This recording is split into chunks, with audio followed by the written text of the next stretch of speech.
The problem which we have considered for our programming for analytics project is that of a multi-item single-level capacitated dynamic lot sizing problem.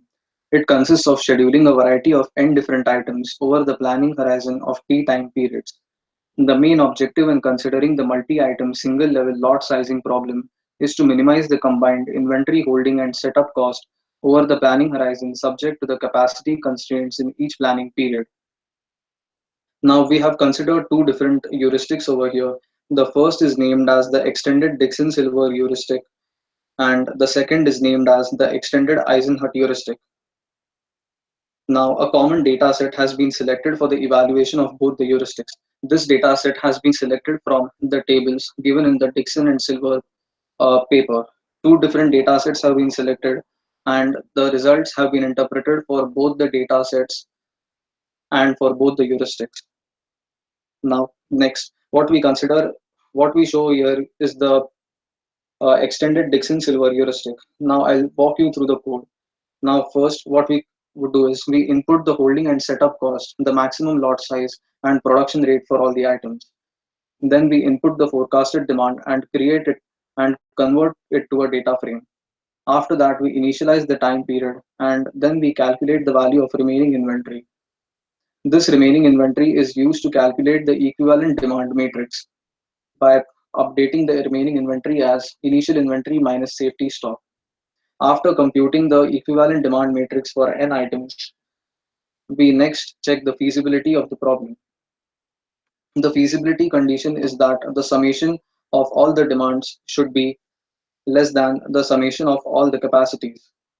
Now next, what we try to do is we try to convert the multi-setup problem into a single setup problem.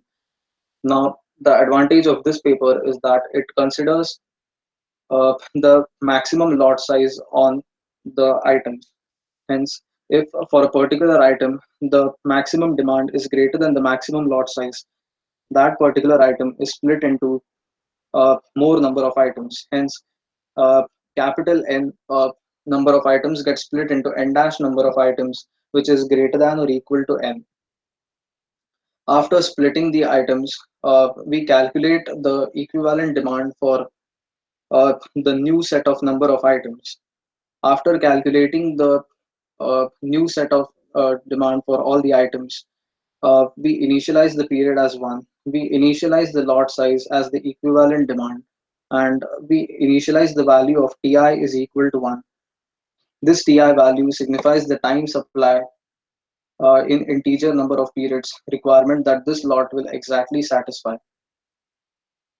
After that, we calculate the values of remaining capacities, and these remaining capacities are useful in the calculation of the cost coefficients, which is named as UI. Now, for the calculation of the cost coefficients, we need to check for three conditions. The first condition is that Ti should be less than Tc. The second condition is that the value of Xcan, which is the minimum of the equivalent demand and uh, the difference of equivalent demand and the remaining lot size, that should be greater than 0. And the third condition is that the remaining capacity should be sufficient to produce Xcan. After these three conditions are satisfied, we calculate the value of Ui and we select the maximum of all the positive U values. After selecting the positive value, we compute the new lot size, the new inventory, and the new remaining lot size by updating it with the value of Xcan and incrementing the value of Xcan from the time period, which is R plus Ti. Then after that, we increment the value of Ti. Now we check if all the time periods have been satisfied. We iterate over this procedure.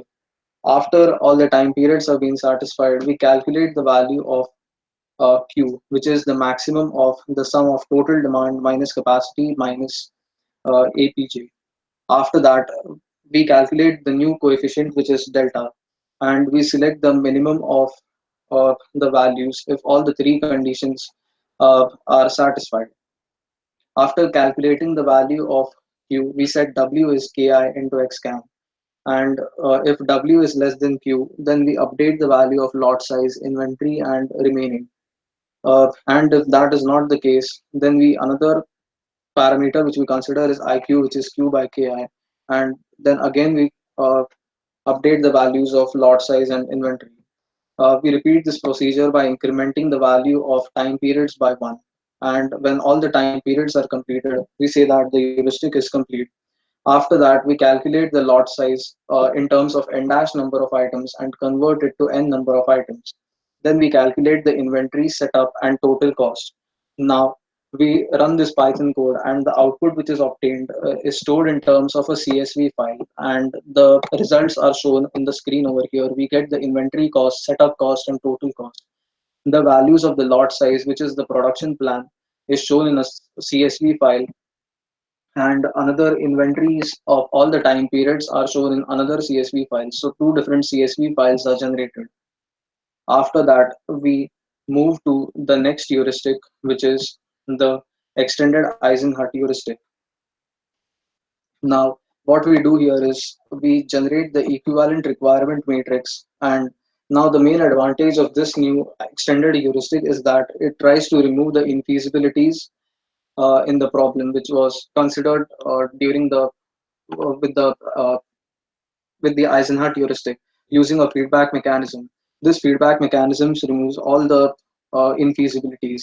Now, first we check if there are infeasibilities in the problem.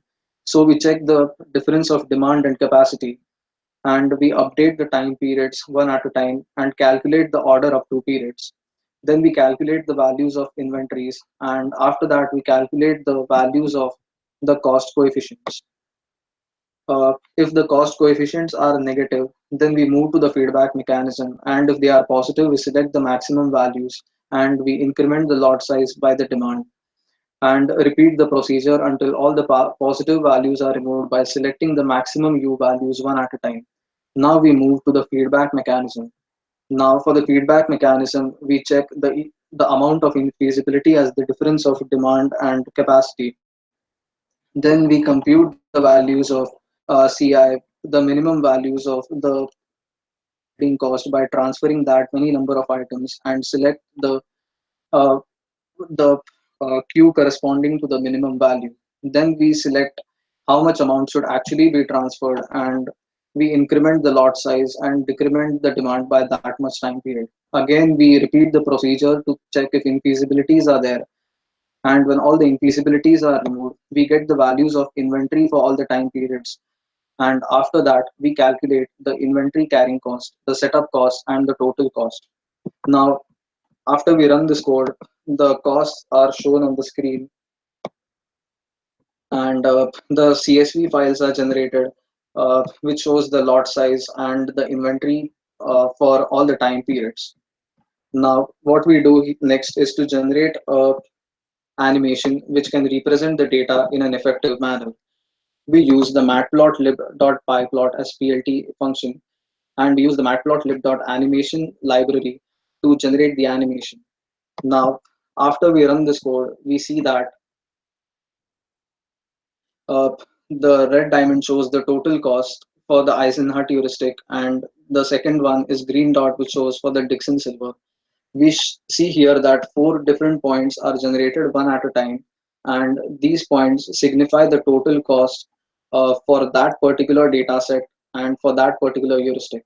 So two different data sets have been selected over here, and the total costs are shown on the screen. So four different points are generated, and we see observe over here that the total cost for the Eisenhower heuristic is comparatively more than the total cost of the Dixon silver heuristic for both the data sets.